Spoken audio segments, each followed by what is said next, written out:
Minha diretoria Renato Gaúcho e o Corinthians, essa história que vem se arrastando, o Corinthians fez uma proposta, o Renato contra a proposta, está pensando, vai decidir, não vai decidir, talvez quando eu botar esse vídeo no ar aqui já esteja saindo a decisão, talvez quando você esteja assistindo esse vídeo a decisão já tenha saído, mas vou dizer a vocês o que acho. Eu acho que por parte do Corinthians, a melhor coisa que o Corinthians pode fazer, pela sua grandeza, é buscar o melhor treinador que existe no Brasil hoje disponível, que é o Renato. Né? O Renato, para muitos, ele é até o maior treinador que tem no Brasil, mesmo empregado. Então, o Renato é a melhor opção que você tem hoje no Brasil. Talvez você possa querer alguma coisa de fora e tal, mas assim, financeiramente, para o Corinthians está muito difícil.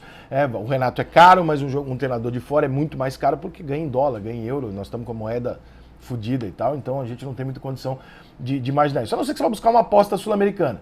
Lembrando que essas apostas em treinadores estrangeiros muitas vezes dão errado. Tá? Então lembre-se sempre disso, porque a gente tem um hábito no Brasil de fazer o seguinte: o Sampaoli faz uma grande campanha no Santos, o Sampaoli é estrangeiro. O Sampaoli faz uma campanha ruim no Galo, é o Sampaoli. O Gesualdo chega no Santos, deu certo? Estrangeiro. Deu errado? Gesualdo. Deu certo? Gringo. Então a gente tem essa porra no Brasil de querer só lembrar de técnico estrangeiro quando ele funciona. Quando ele não funciona, a gente não fala que ele é estrangeiro. Bota o nome no cara e manda o cara embora. Né? Então tem muito treinador estrangeiro no Brasil que dá errado. A maior parte dos treinadores estrangeiros no Brasil não funcionou.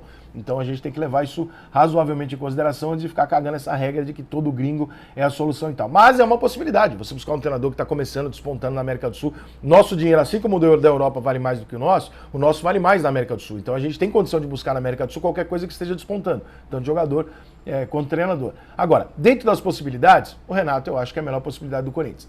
Para o Renato Gaúcho, já são outros 500. Porque é o seguinte, o Renato tem ali, claramente, o Renato tem um flerte com o Flamengo de muitos anos. O Flamengo sempre quis o Renato, toda vez que falou o nome do Flamengo, a torcida do Flamengo deu um chiliquinho, porque, não, tem que largar o Grêmio e vir... Desculpa, irmão, proposta é proposta, tu aceita ou não, a relação dele com o Grêmio sempre será mais forte do que com o Flamengo, e é como se vocês estivessem exigindo que o Zico deixasse o Flamengo para ir pro Grêmio. É a mesma coisa. Mas a proposta do Grêmio é melhor. Foda-se, cara, o cara é ligado pra caralho com o clube dele. Se tiver uma conversa ali, não vai sair, cara. Pô, a prioridade vai ser sempre o Grêmio. Né? A história tá ali.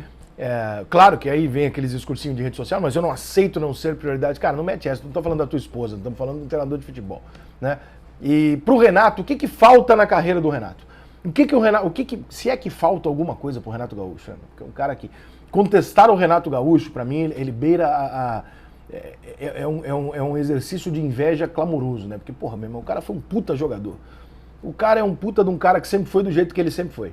E as pessoas podem criticar, gostar, não gostar, ele tá ali, ó, seguindo a linha. Sou eu. É isso. Eu sou isso. E isso, pra mim, é uma virtude raríssima hoje no Brasil. O cara que é uma coisa com a câmera e sem a câmera.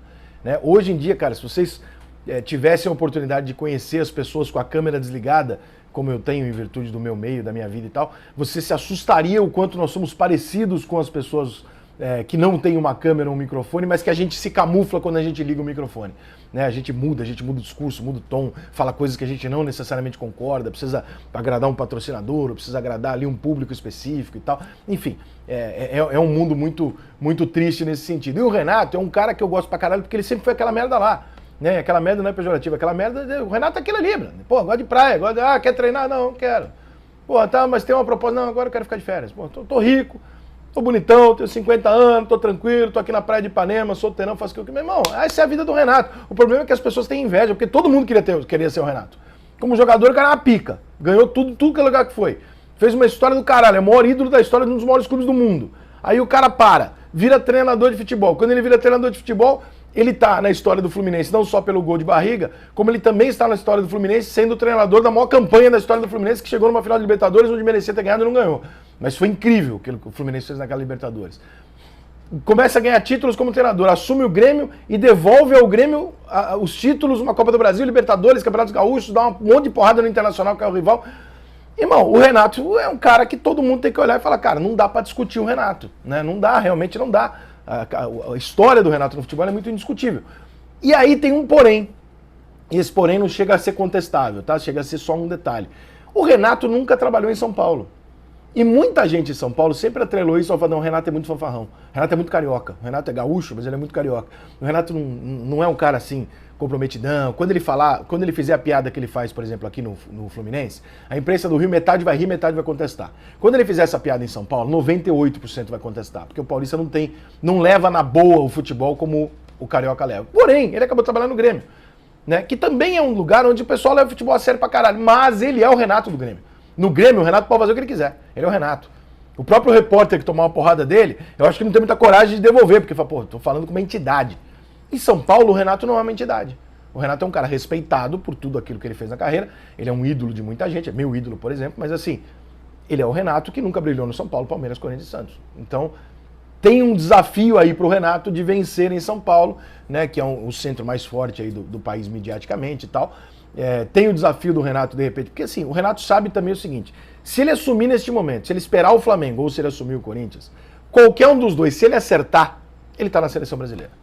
Seja o Tite campeão ou não. O Tite provavelmente não vai ficar 3 Copas do Mundo, né? Então, provavelmente, depois da próxima Copa, o Tite deve deixar a seleção brasileira, enfim. Eu torço muito para que o Tite ganhe a Copa ou para que algum treinador brasileiro desponte esse nível, porque a ideia do Caboclo é trazer um técnico gringo. Eu sou radicalmente contra a ideia de qualquer gringo em qualquer seleção. Seleção é a junção daquilo que você tem melhor no país, isso inclui o treinador. Ah, não tenho, foda-se, então perde. Mas você não tem, você não tem. A brincadeira da seleção é essa. Eu gostaria muito que o Renato e o Tite disputassem essa posição. Não um técnico estrangeiro, porque isso não faz o menor sentido, embora já percebi que o Caboclo não seja um presidente muito raiz, né, muito ligado a essas coisas, seja um cara mais Nutelinha e tal, e que vai provavelmente para onde o vento soprar. Mas enfim, eu acho que o Renato tá olhando dessa maneira, tá? Se eu assumir o Corinthians e conseguir dar uma revertidazinha aqui, a seleção fica perto para mim. Se eu assumir o Flamengo, ele sabe que provavelmente um título ele vai ganhar no Flamengo, porque ali, meu irmão, não tem como você não... É difícil não ganhar um título com aquele time. E aí a seleção fica muito perto pro Renato. Então, além de ter esse fator cultural da cobrança, da maneira do Renato ser, não vai ser bem vista em São Paulo de imediato. O Renato vai peitar todo mundo, porque o Renato não vai afinar pra imprensa de São Paulo, ele vai continuar aquele jeitão dele. Eu acho que tem a questão do Flamengo também, ele olhando ali e falando, pô, o Rogério Ceni ali não tá firmão. O torcedor do Flamengo tá em cima do cara. De repente sai, imagina o Renato assume o Corinthians, aí pinta a vaga mais cobiçada na América do Sul, ser técnico do Flamengo. Pô, ele vai fazer o quê? Você vai largar o Corinthians, vai assumir o Flamengo, vai ficar ruim pra ele. Então, talvez o Renato esteja naquela, pô, vou pegar uma bucha ali, que faz 3 anos que todo mundo que pega não segura. Com aqui uma possibilidade de talvez em breve, puta que pariu, eu não sei se... Então assim, eu entendo o lado do Renato se ele não aceitar. E entendo pra caralho o lado do Corinthians em buscar o Renato. O Corinthians tem, pela grandeza que ele tem, buscar a melhor opção no mercado. Ponto. Se a melhor opção é o Renato, o Corinthians tem que buscar o Renato. Ah, vai criar uma falsa expectativa de que o Corinthians vai brigar. Foda-se. É o Corinthians. Não tem essa. É o Corinthians. Acima de qualquer elenco é o Corinthians. E o Corinthians tem que buscar o melhor possível, porque nós estamos falando de um dos maiores clubes do mundo. E do Brasil, então, nem se fala. Então, essa é a realidade para mim dessa negociação. E sim, eu gostaria de ver o Renato no Corinthians. É uma curiosidade interessante, embora eu acho que vai ser mais difícil para ele dirigir o Corinthians do que o Flamengo. Eu acho que ele vai ter mais dificuldade nesse sentido. E você que não baixou um futebol vai ter dificuldade na vida, né, amigo? Porque, porra, tá de sacanagem. Tu gosta de futebol, acompanha meu canal, não pegou o primeiro link da descrição ainda para baixar um futebol de graça, assistir a decisão do Campeonato Francês no final de semana exclusiva com o Neymar e tudo, né? E ainda acompanhar todos os estaduais ali no aplicativo em tempo real. Você tá de sacanagem comigo, você só pode estar de brincadeira.